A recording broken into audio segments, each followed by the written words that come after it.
अब बड़ी खबर पतंजलि पर। देश को शुद्धता का मंत्र देने वाली कंपनी पर घटिया घी बेचने का बड़ा आरोप लगा। दो लैब में फेल और अदालत से सीधा तमाचा। कोर्ट ने पतंजलि आयुर्वेद पर ठोका 1,40,000 का जुर्माना। जी हाँ, बिल्कुल सही सुना आपने। पिथौरागढ़ की कोर्ट ने पतंजलि आयुर्वेद पर ठोका है 1,40,000 का जुर्माना।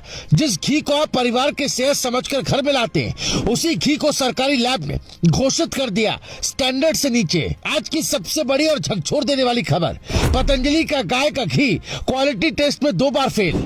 लेकिन अब सुनिए बड़ा ट्विस्ट। पतंजलि ने कहा है ये फैसला गलत, त्रुटिपूर्ण, विधि विरुद्ध और अमान्य है। यानी कंपनी खोलकर कह रही है हम नहीं, लैब गलत है। अब सवाल देश पूछ रहा है, सच में घी खराब था या जांच में खामी, या फिर पूरा मामला कानून की धुंध में खोया हुआ है? आज का ये पूरा घी घटनाक्रम, पूरा घी विवाद हम आपको दिखाएंगे बिना किसी मिलावट के। तो चलिए शुरू करते हैं। दरअसल साल 2020, लोकेशन कसनी, पिथौरागढ़। रूटीन चेकिंग चल रही थी। खाद्य सुरक्षा विभाग की टीम दुकान दुकान सैंपल ले रही थी और यहीं से शुरू हुआ विवाद का जन्म। करण जनरल स्टोर से पतंजलि का गाय का घी उठाया गया।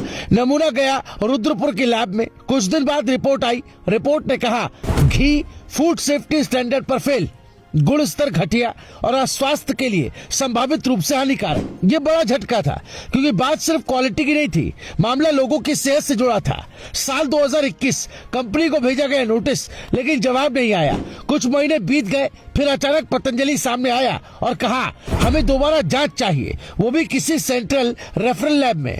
यानी कंपनी को लगा कि जांच सही नहीं हुई। 5,000 रुपए की फीस दी गई और दोबारा टेस्ट की तैयारी शुरू। 16 अक्टूबर 2021 टीम गई नेशनल फूड लैब गाजियाबाद, देश की भरोसेमंद लैब में से एक। सैंपल खुला, टेस्ट शुरू हुआ।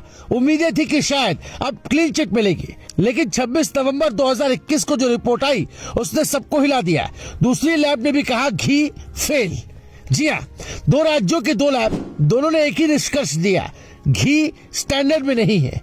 यहीं से मामला गर्म हुआ और सीधा अदालत में पहुंच गया। करीब 2 महीने रिपोर्ट्स की जांच पड़ताल चली। फिर 17 फरवरी 2022 मामला कोर्ट में पेश हुआ और अब इस मामले में गुरुवार को पिथौरागढ़ के additional district magistrate Yogendra Singh की अदालत ने फैसला सुना दिया। पतंजलि आयुर्वेद 1 लाख रुपए का जुर्माना, ब्रह्मा एजेंसी जो डिस्ट्रीब्यूटर है 25,000 रुपए का जुर्माना, करण जनरल स्टोर 15,000 रुपए का जुर्माना, कुल मिलाकर फाइन 1,40,000 रुपए। हमारे तत्कालीन जो खास सुरक्षा अधिकारी थे पिथौरागढ़ में, श्री दिलीप जैन जी, उन्होंने मार्केट में चेकिंग के दौरान पतंजलि घी का नमूना अक्टूबर 2020 में लिया था, जिसको जांच के लिए, उसके मानकों की जांच के लिए उसको हमारी जो राज्य खाद्य विश्लेषणशाला है रुद्रपुर, उसको भेजा। वहाँ से जो जांच रिपोर्ट प्राप्त हुई उसमें घी का नमूना सब स्टैंडर्ड पाया गया। उसके बाद विभाग के द्वारा जो पतंजलि की निर्माता कंपनी थी उसको, डिस्ट्रीब्यूटर्स को और जो जहाँ जिस खाद्य कारोबारकर्ता के यहाँ से सैंपल लिफ्ट किया गया था उनको नोटिस भेजी गई। आवेदन के आधार पर नमूने का एक अन्य पार्ट जो था वो हमने रेफरल लैब को भेजा जांच के लिए, और वहाँ से भी जो है ये घी का नमूना, ये गाय का घी का नमूना था, और रेफरल लैब से भी ये नमूना सब स्टैंडर्ड पाया गया और ये मानकों पे खरा नहीं उतरा। सरकार का दावा अदालत में सारे सबूत साबित हो गए, लेकिन यहाँ से कहानी करवट लेती है और विवाद दहक उठता है। अगले ही दिन पतंजलि ने सोशल मीडिया प्लेटफॉर्म एक्स पर एक लंबा स्पष्टीकरण जारी कर पूरा मामला उलट दिया। कंपनी ने अदालत के फैसले को कहा त्रुटिपूर्ण, कानून विरुद्ध और तथ्यों के विपरीत। पतंजलि के 3 बड़े वार हैं। पहला आरोप, लैब ही मान्य नहीं थी।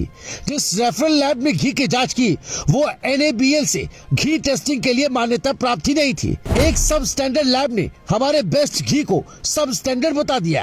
दूसरा आरोप, जिन नियमों पर घी को फेल बताया गया वो नियम उस समय लागू ही नहीं थे। यानी पतंजलि कह रही है गैर कानूनी पैरामीटर लागू कर हमें दोषी ठहरा दिया गया।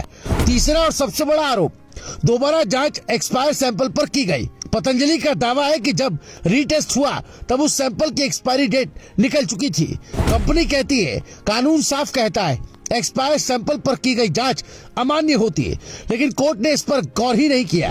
अब बात करते हैं उस तकनीकी मुद्दे की जिसने पूरा मामला उलझा रखा है। RM वैल्यू, जो घी में मौजूद वोलेटाइल फैटी एसिड्स मापता है। पतंजलि का कहना है RM वैल्यू में नाम मात्र का अंतर था, ये सेहत पर कोई असर नहीं डालता। ये फर्क गाय की नस्ल, आहार, ऊंचाई और जलवायु से बदलता है। कंपनी तो यहाँ तक कह रही है FSSAI भी इसे कई बार बदल चुका है, कभी क्षेत्रीय तौर पर, कभी राष्ट्रीय स्तर पर। सबसे बड़े सवाल देश पूछ रहा है, क्या दोनों लैब गलत थी या घी में वाकई खामी थी? क्या एक्सपायर सैंपल पर जांच की गई? क्या कोर्ट ने तकनीकी तर्कों पर ध्यान नहीं दिया? क्या पतंजलि सही है या सिर्फ बचाव कर रही है? लोग किस पर भरोसा करें, लैब पर या ब्रांड पर? क्या ये सिर्फ घी का मामला है या पूरी फूड सेफ्टी की व्यवस्था सवालों के घेरे में है? मामला अब जाएगा फूड सेफ्टी ट्रिब्यूनल में और वहां तय होगा कि आखिर सच कौन बोल रहा है।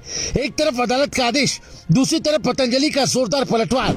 दोनों अपने अपने तर्कों पर अड़े हुए हैं, लेकिन बीच में जो सबसे जरूरी वो है उपभोक्ता की सेहत, क्योंकि बात आपकी रसोई की, बात आपके परिवार की थाली की है। और सच चाहे कहीं भी छुपा हो, एक दिन सामने जरूर आएगा, बिना किसी मिलावट के। अगर आपको भी लगता है कि इस मुद्दे पर पूरी सच्चाई सामने आनी चाहिए, इस वीडियो को लाइक कीजिए, अपनी राय नीचे कमेंट में लिखिए और सबसे जरूरी ऐसे ही धारदार, तेज, सटीक और एक्सक्लूसिव रिपोर्टिंग के लिए हमारे चैनल रायशुमारी को सब्सक्राइब कीजिए और बेल आइकन दबाना मत भूलिएगा, क्योंकि यहाँ सच मिलता है सबसे पहले, सबसे तेज और बिना मिलावट के।